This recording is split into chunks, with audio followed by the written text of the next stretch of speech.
లాక్కోలేక పీక్కోలేక జనాలు చేస్తా ఉంటే ఈ యాగాలేందని అడుగుతున్నాడు జగిత్యాల జీవన్ రెడ్డి. ఇదంతా మోడీకి మస్కా కొట్టడానికేనని జీవన్ అంటుంటే చంద్రుళ్ళు ఇద్దరు అలాయ్ బలాయ్ అయిపోయారు అంటున్నాడు ఎంపీ గుత్తా సుఖేందర్ రెడ్డి. హలో పటేలా, ఏంది మందలా? ఏమంట ముఖ్యమంత్రి గారు అమరావతి పోయిండో గాని ఇంక తిట్టుకోవడాలు లేవు, పిలుచుకోవడాలే. ఆ ప్రధానమంత్రి గారి పక్కన కూర్చోవడంతో ఇద్దరు చంద్రుల్ని ఓ చోట చూసి మోడీ ఎంత సంతోషపడ్డాడో తెలుసా?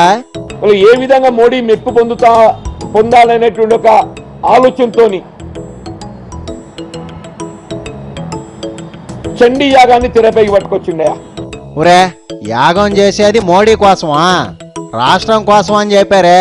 మరి చండీ యాగం నువ్వు ప్రభుత్వ పరంగా చేస్తున్నావా, వ్యక్తిగతంగా చేస్తున్నావా? ఆయన చేసేది రాష్ట్రం బాగుండాలని, జేబుల్లో ఆయన ఎందుకు పెట్టాలా? ప్రభుత్వ పరంగా ఇటువంటి యాగాలు చేసేటువంటి ఒక దాఖలాలు ఏమైనా ఉన్నాయా సెక్యులర్ స్టేట్ లో?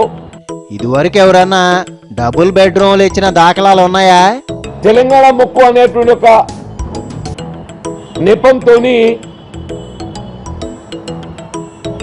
ఆంధ్ర దేవుళ్లకు ప్రభుత్వ పక్షాన బెజవాడ కనకదుర్గమ్మకి ఏదైతుందో ముక్కు పుడక పెట్టిండు, పద్మావతి అమ్మగారికి నగలు పెట్టిండు. యాడున్నా దేవుడు దేవుడే, ఢిల్లీలో ఉంటే దండం పెట్టుకోమా?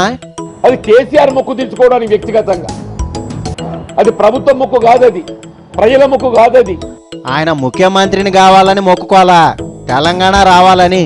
మరి మళ్ళీ ఇవాళ నువ్వు చండీ యాగం ఏమైతే మీద పట్టుకొస్తున్నావు? టెంకాయ ఖర్చు మిగులుద్దని గుడికి వెళ్లకుండా ఉండరు. ఇది కేవలం మోడీ మెప్పు పొందటానికి మాత్రమే, ఏ విధంగా ఎన్డీఏ ప్రభుత్వంలో భాగస్వామి కావాలనేటువంటి ఒక ఆలోచనతో మాత్రమే. అవతల మీ ఎంపీ ఎయిటింగు, ఆయనేమంటాడో చూద్దాం. ఇక పండుగలు అయిపోయినాయి, యాగాలకు వచ్చింది. మంచి జరుగుద్ది అనుకున్నప్పుడు శైని తప్పేముంది? ఈ చండీ యాగం ఆయన ఆరోగ్యం కొరక, ఈ చండీ యాగం సిబిఐ కేసుల మాఫీ కొరక, లేకపోతే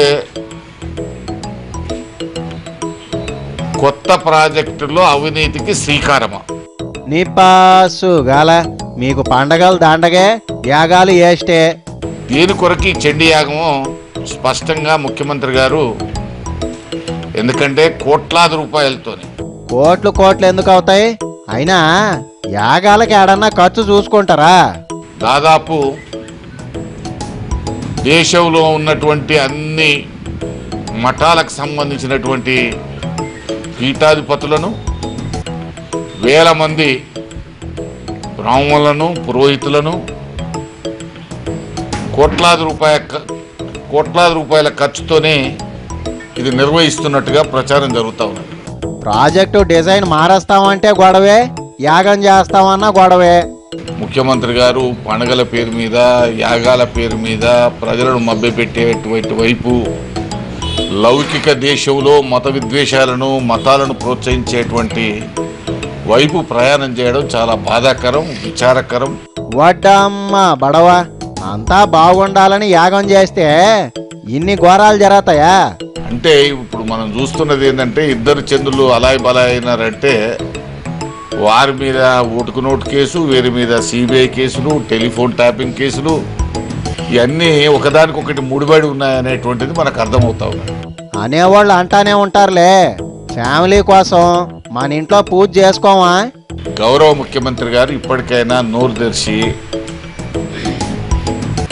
సహారా విషయంలో కానీ, ఈఐఎస్ఐ ఆసుపత్రుల విషయంలో కానీ వారి పాత్ర మీద స్పష్టంగా తెలంగాణ ప్రజలకు చెప్పాల్సినటువంటి అవసరం ఉన్నది. ఒరే, చెప్పడానికి ఏమన్నా ఉండాలనా లేదా? దాంట్లో నా పాత్ర లేదనో ఉన్నదనో ఏదో ఒకటి చెప్పాలి. ఆహా, లేదని చెప్తే కొత్తది ఏమన్నా ఎత్తుక్కుందామనే? లేకపోతే కేంద్ర ప్రభుత్వం నన్ను బ్లాక్మెయిల్ చేస్తుందనో, లేకపోతే చంద్రబాబు నాయుడు నన్ను ఇరికిచ్చి నన్ను ఇబ్బంది పెడుతున్నాడనో చెప్పాలి కదా ఏదో ఒకటి. మీ బోటోళ్ళు ఎంత ఎగేసినా వాళ్ళేం రెచ్చిపోరులే. ఊరికే ఇద్దరు తిట్టుకుంటారు, మళ్ళీ అలాగే బాగా అవుతుంది. అంటే ప్రజలంతా పిచ్చోళ్ళని చేస్తారా మీరు ఇద్దరు కలిసి? అమరావతి కలిపింది ఇద్దరిని, రేపు యాగానికి బాబుని పిలుస్తారేమో.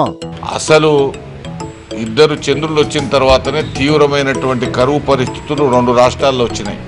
సంధి ఇచ్చానని నువ్వు సెంటిమెంట్తో కొట్టబాక.